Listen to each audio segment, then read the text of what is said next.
लखनपुर गांव में एक लोहार रामगोपाल रहता था।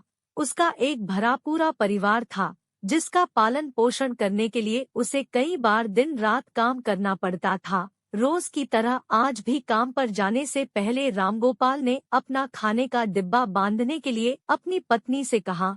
पत्नी जब डिब्बा लेकर आई तो रामगोपाल ने कहा, मुझे आज आने में देर हो जाएगी, शायद मैं रात को ही आऊं। इतना कहकर रामगोपाल अपने काम पर निकल गया।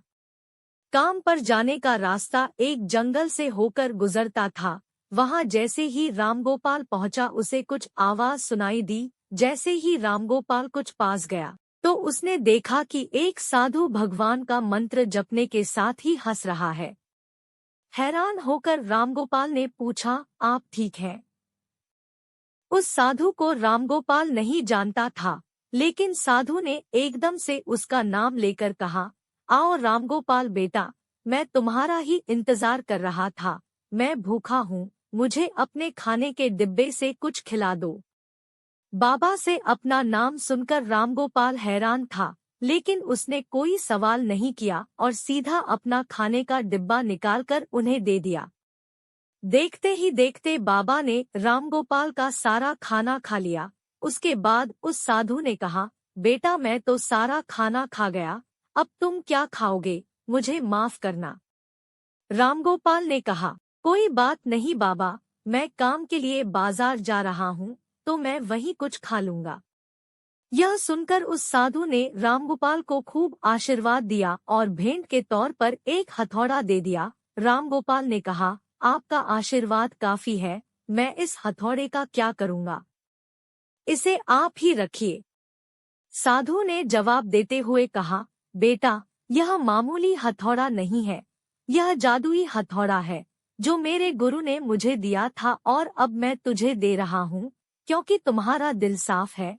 इसका इस्तेमाल अच्छे कामों के लिए ही करना और किसी दूसरे के हाथ में इसे कभी मत देना। इतना कहकर वह बाबा वहां से अदृश्य हो गए। रामगोपाल अपने हाथों में हथौड़ा लेकर बाजार काम करने के लिए चला गया।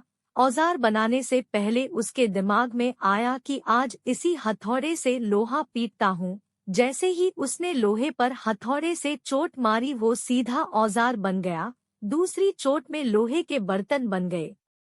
रामगोपाल समझ गया कि यह सही में जादुई हथौड़ा है। वो जो बनाने की सोच के साथ लोहे पर चोट मारता, लोहा सीधा वही बन जाता। जादुई हथौड़े की वजह से रामगोपाल का काम जल्दी खत्म हो गया और वो अपने साथ ही उस जादुई हथौड़े को घर ले गया।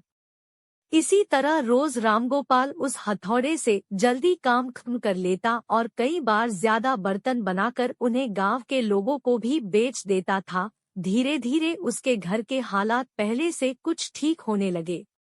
एक दिन गांव का मुखिया उसके घर आया और बोला, हम गांव वालों को शहर जाने में बहुत ज्यादा समय लगता है, क्या तुम अपने हथौड़े से गांव और शहर के बीच आने वाला एक पहाड़ तोड़ने में मदद करोगे?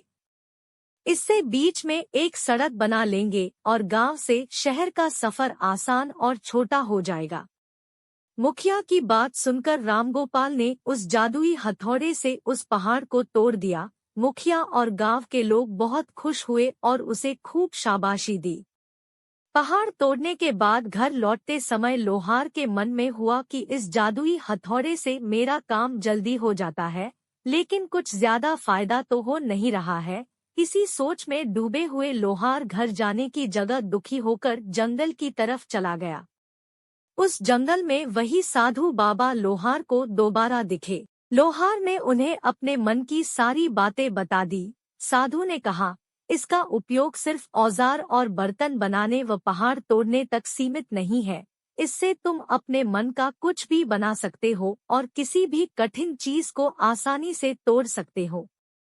रामगोपाल ने अच्छे से साधु बाबा से उस जादुई हथौड़े को इस्तेमाल करने का तरीका सीखा। उसके बाद रामगोपाल ने बहुत धन कमाया। आज रामगोपाल एक अमीर आदमी बन गया है। अभी भी वो जब भी जरूरत महसूस होती है, उस जादुई हथौड़े का इस्तेमाल कर लेता है। इस कहानी से हमें ये सीख मिलती है कि चाहे कोई वस्तु हो या दिमाग, इनका इस्तेमाल पूरी तरह से करना चाहिए। साथ ही अपने पास मौजूद सामान का मोल समझना जरूरी है। व्यर्थ हताश होने से काम नहीं बनता। दोस्तों, अगर आपको हमारी कहानियाँ अच्छी लगती हों तो हमारे चैनल को सब्सक्राइब करें और अपने दोस्तों में शेयर जरूर करें।